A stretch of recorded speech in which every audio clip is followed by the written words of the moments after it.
Comedian Kunal कामरा यांनी महाराष्ट्र राज्याचे उपमुख्यमंत्री एकनाथ शिंदे यांचे विरुद्ध आक्षेपार्ह विधान केल्याप्रकरणी गुन्हा दाखल करण्याच्या मागणीचे निवेदन 26 मार्च रोजी शिवसेना जळगाव जामोद शहर प्रमुख संजय दिगंबर भुजबळ व इतर पदाधिकाऱ्यांनी जळगाव जामोद पोलीस स्टेशनचे ठाणेदार श्रीकांत निचोड यांना दिले आहे।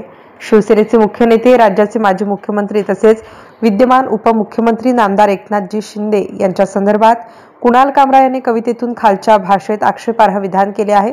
कुणाल कामरा यांनी यापूर्वी देखील देशाच्या उच्च पदावर असणाऱ्या नेत्यांसंदर्भात असेच आक्षेपार्ह विधाने केलेली आहेत। या घृणास्पद कृत्याबद्दल जळगाव जामोद शिवसेनेच्या वतीने कुणाल कामरा विरोधात निषेध व्यक्त करत गंभीर स्वरूपाचा गुन्हा दाखल करून कारवाई करण्याची मागणी दिलेल्या निवेदनातून करण्यात आली आहे।